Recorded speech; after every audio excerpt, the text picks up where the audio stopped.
Barrett Croft's father was a man of two faiths, one in God, the other in the U.S. Army.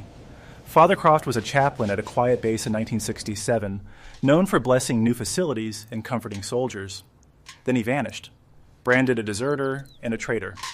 Barrett has lived with that legacy for 26 years, believing his father was a coward.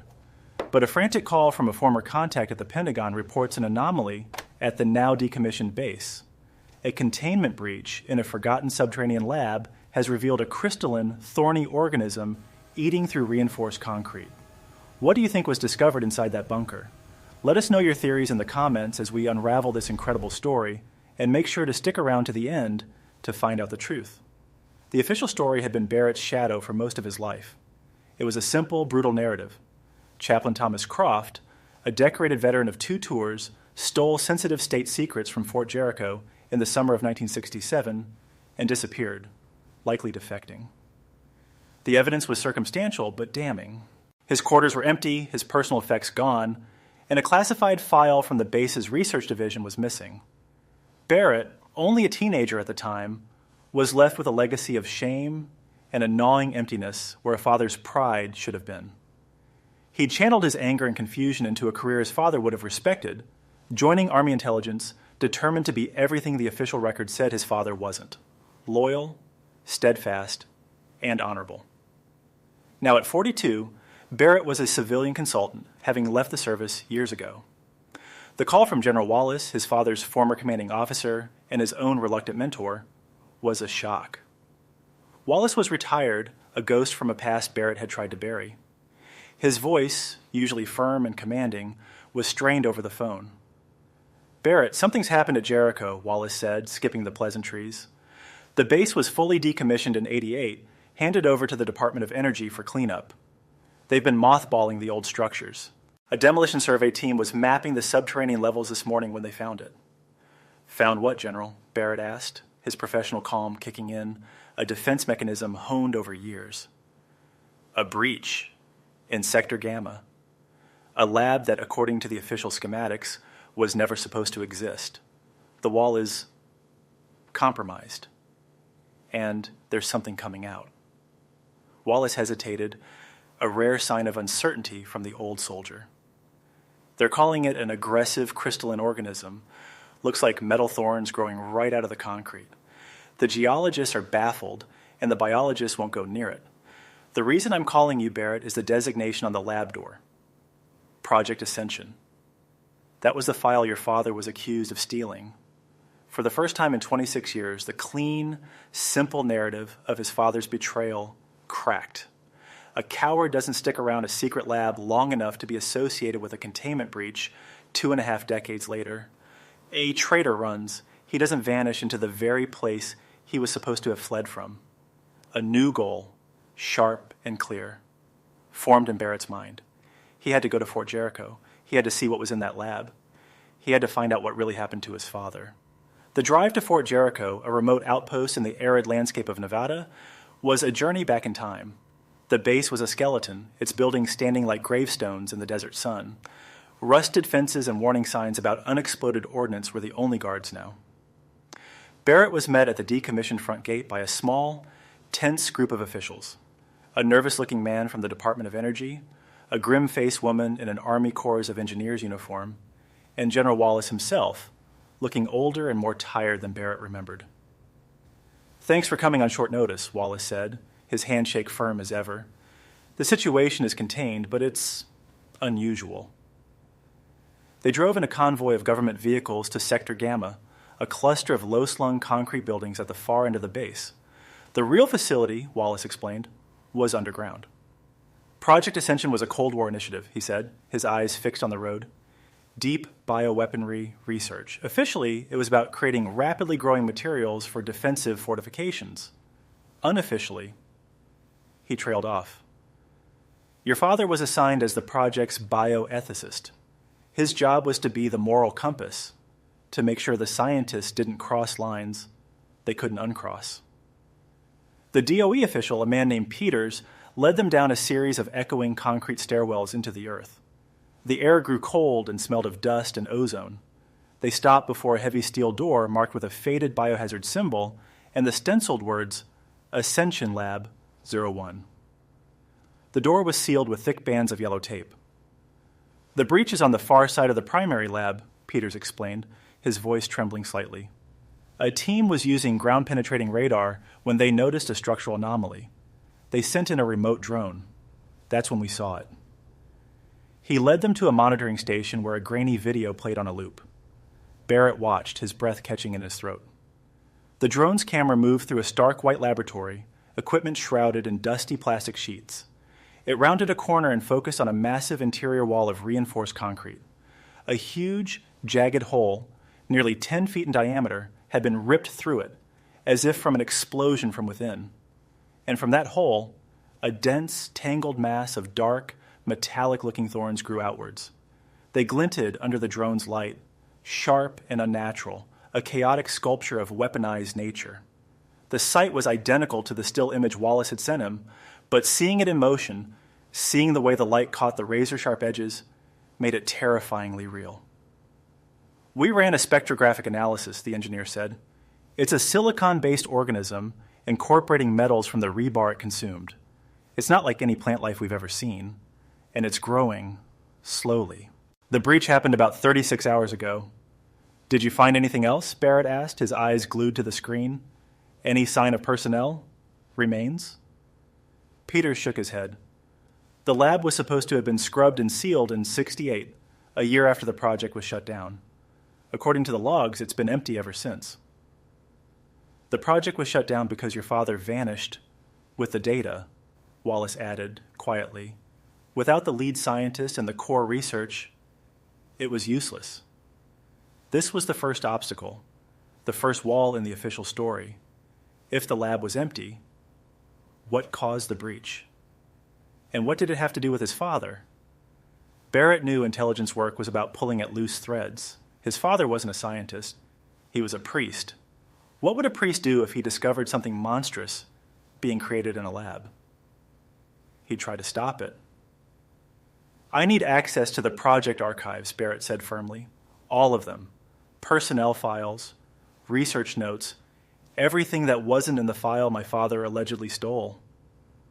Wallace looked at him, a flicker of something, respect, perhaps, in his old eyes. I've already made the call. They're waiting for you at the records annex. The archives were a time capsule of the Cold War. Racks of files, reels of magnetic tape, and boxes of microfiche filled a climate-controlled room. With the help of a young archivist, Barrett began to piece together the world of Project Ascension. The lead scientist was a brilliant but reclusive man named Dr. Eris Thorne. The goal was exactly as Wallace described, a self-replicating organism that could consume raw materials, rock, metal, concrete, and grow into an impenetrable barrier. Barrett found his father's file, Chaplain Thomas Croft. His notes were meticulous. He wasn't just observing, he was questioning. Early entries detailed his awe at the science, but his tone shifted over time. He wrote of Dr. Thorne's growing obsession, his disregard for safety protocols. Then came the twist. In a log dated June 1967, just a month before he disappeared, his father wrote, "The organism has achieved a new stage. Eris calls it sentience. It responds to stimuli. Not just light and sound, but something else. It seems to react to our presence, our intentions. When Dr. Thorne is in the room, it grows erratically, aggressively. When I'm alone with it, offering prayer, it becomes placid. It arranges itself into patterns that are almost beautiful. Eris sees a weapon. I see a soul trapped in a prison of science." Barrett felt a chill run down his spine. This wasn't just a bioweapon, it was something more. He kept digging, searching for any connection, any clue as to what happened in July of 1967. He found the lab's security logs. The last person to enter the sealed lab before the project was shut down was Dr. Thorne. He stayed for 3 hours and left carrying a small, lead-lined containment unit. He resigned the next day, citing personal reasons, and dropped off the map. He was never questioned about Chaplain Croft's disappearance. Why? It made no sense. The lead scientist leaves the day after the chaplain vanishes with the project's secrets, and no one connects the two? It wasn't just a loose thread, it was a gaping hole in the narrative. Barrett realized he wasn't just investigating his father's disappearance. He was uncovering a conspiracy. He needed to find Dr. Thorne. Finding a man who had been off the grid for 26 years should have been impossible. But Barrett still had contacts, old favors he could call in. He spent 2 days working the phones, cross-referencing old personnel files with property records and Social Security data. He finally got a hit, an heiress Thorne living in a remote cabin in the mountains of Oregon under a slightly different name. He had been living there since late 1967. Barrett flew to Oregon without telling Wallace or the DOE officials. He rented a car and drove deep into the pine-covered mountains. He found the cabin at the end of a long dirt road, smoke curling from its chimney. An old man with wild white hair and piercing blue eyes answered the door, a shotgun held loosely in his hands. "You must be Barrett Croft," Thorne said, his voice raspy with disuse. "I always wondered if you'd come." He didn't seem surprised or scared. He seemed resigned. He invited Barrett inside. The cabin was filled with books on theology and philosophy, a stark contrast to the scientific text Barrett had expected. "Your father was a good man," Thorne began, sitting in a worn armchair by the fire. "A better man than any of us. He wasn't a traitor, son. He was a martyr." Over the next few hours, Thorne told him the true story of Project Ascension. The organism, which Thorne called Prometheus, had become sentient. It was his greatest achievement, but also his greatest fear. It could build, but it could also destroy on a scale no one could imagine. "Your father saw its potential for destruction," Thorne explained. "He argued that we had created a life form and had a moral duty to it, not to weaponize it. General Wallace and the others, they saw it as a tool. When they ordered me to prepare it for field testing, your father decided to act." Thorne's story was horrifyingly clear. His father hadn't stolen a file.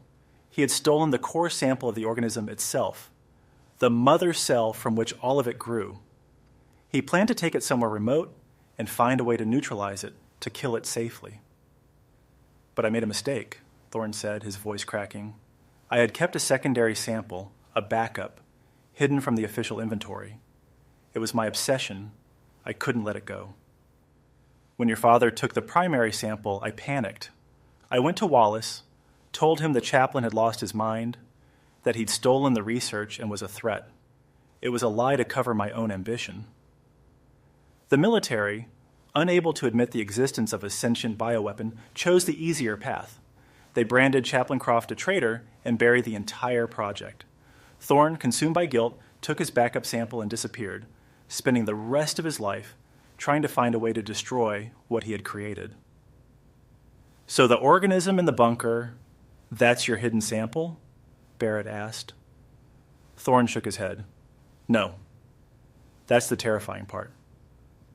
My sample is here. I neutralized it 15 years ago." He pointed to a small, sealed terrarium on his mantel. Inside was a dull, gray, rock-like object. "What's in that bunker is a third sample, one I never knew existed, one your father must have missed." The final piece of the puzzle clicked into place, revealing a picture more terrible than Barrett could have imagined. His father hadn't fled with a sample. He had realized there was another, and he had gone back for it. He never made it out. He had been in that lab, trapped with that thing, for 26 years. Barrett thanked Thorne, his mind reeling. He now had the truth, but it led to an even more urgent mission. He had to get back to Fort Jericho. He had to get inside that lab. He had to find out what became of his father and stop the organism that was now breaking free. He raced back to Nevada, the weight of what years of misunderstanding fueling his resolve. He wasn't just clearing his father's name anymore. He was finishing his father's last mission. When Barrett returned to Fort Jericho, he went straight to General Wallace, laying out everything Dr. Thorne had told him. The old general listened in silence, his face a mask of stone. When Barrett finished, Wallace stared out the window at the desolate base for a long time. "Thorne was a genius, but he was reckless," Wallace finally said, his voice heavy with regret. "And your father, he was the only one who saw the true danger. We covered it up, Barrett. We chose the simpler lie over the terrifying truth. We failed him." Armed with the truth and a confession from the project's lead scientist, Barrett now had the authority he needed. He was no longer just the son of a traitor. He was the lead consultant on a critical containment mission. He assembled a small, specialized team, the Army engineer, a biohazard specialist, and 2 soldiers for security. Their goal was to enter the lab, assess the organism, find any trace of his father, and if possible, retrieve the final clue, the missing research file he was accused of stealing, which Barrett now believed his father had taken into the lab with him. They suited up in heavy hazmat gear and entered the subterranean complex. The silence was absolute, broken only by the hum of their respirators. They moved through the outer labs, their flashlights cutting through decades of dust. Finally, they reached the main chamber. The breach in the far wall was even more menacing up close. The metallic thorns pulsed with a faint, internal light, and a low hum vibrated through the concrete floor. "It's drawing power from the base's emergency grid," the engineer whispered over their comms. "It's feeding." They approached cautiously. Inside the breach, the thorny mass was incredibly dense, forming a nearly solid wall. There was no way through. "I need to find the lab's control room," Barrett said. "There has to be a record of the last moments before it was sealed." They found the control room down a side corridor. The equipment was archaic, but the power was still on. Barrett found the master security log on an old reel-to-reel data recorder. With the engineer's help, he managed to access the final entries from July 12, 1967. The text scrolled across the screen. 1432. Unregistered entry. Sector Gamma Lab 01. Forced manual override. 1435. Chaplain T. Croft logs. Manual entry. Thorn lied. There's another. I have to contain it. 1440. Lab 01. Primary containment door sealed. External locks engaged. 1441. Internal atmospheric regulators diverted to Lab 01.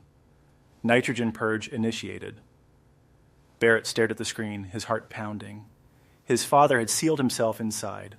He had initiated a nitrogen purge, flooding the lab with inert gas to try and suffocate the organism, sacrificing his own life in the process. He hadn't been trapped. He had made a choice. "He didn't make it," Barrett said, his voice thick with emotion. "He died in there trying to stop it." Suddenly, an alarm blared through the control room.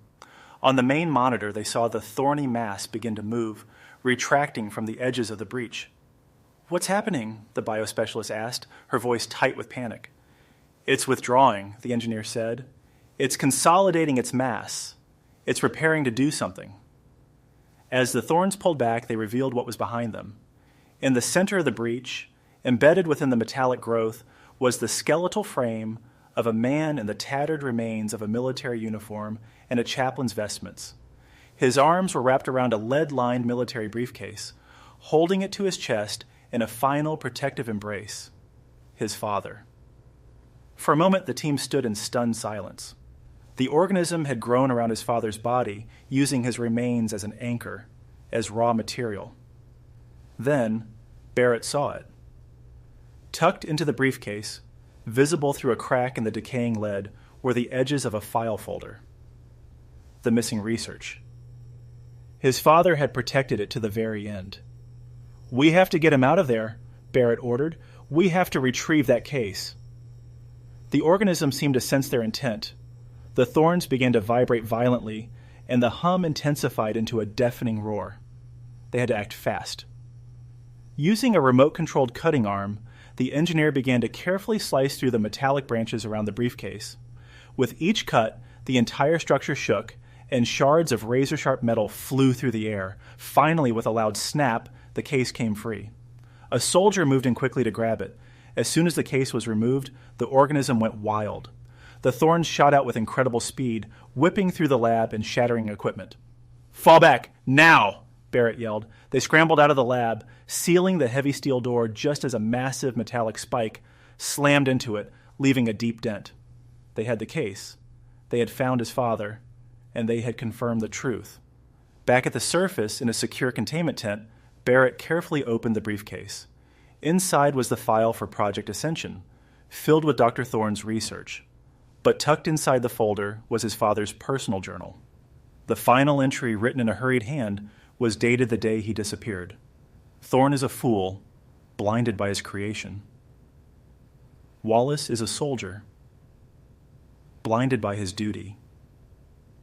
They don't see the truth. This thing is not a weapon. It is a blight. It doesn't just grow, it consumes. It learns. I took the primary sample, but I found thorns backup.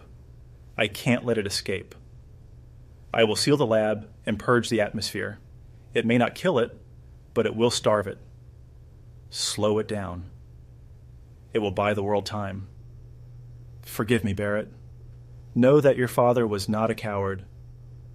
My faith is in God, but my final duty is to humanity. Tears streamed down Barrett's face as he read the words. The official story was dead. The weight of 26 years of shame lifted, replaced by a profound, heartbreaking pride. His father was a hero. He had faced a monster and made the ultimate sacrifice, not for a flag or a country, but for everyone. The military, faced with irrefutable evidence in Thorne's confession, had no choice but to act. Chaplain Thomas Croft was posthumously awarded the Medal of Honor. The story of his desertion was officially retracted and replaced with the truth of his sacrifice. The organism in the bunker, deprived of its anchor and central mass, was eventually neutralized using a combination of targeted energy weapons and chemical agents developed from Thorne's and his father's notes. A week later, a small military ceremony was held at Fort Jericho. Barrett stood proudly as he accepted the Medal of Honor on his father's behalf. General Wallace, his face etched with remorse, gave the eulogy. He spoke of courage, faith, and a duty that transcends orders. After the ceremony, Barrett walked alone to the edge of the now sealed Sector Gamma. The desert wind was quiet. The monster was gone. His father's name was cleared. He had finished the mission. For the first time since he was a teenager, Barrett Croft felt at peace, finally understanding the two faiths his father had served. He hadn't chosen the army over God or God over the army. He had chosen humanity over both.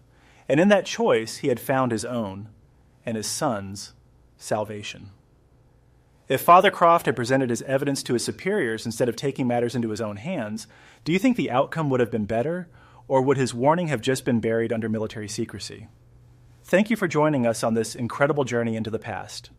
If you found this story as compelling as we did, consider subscribing and turning on notifications so you don't miss our next investigation into the unknown.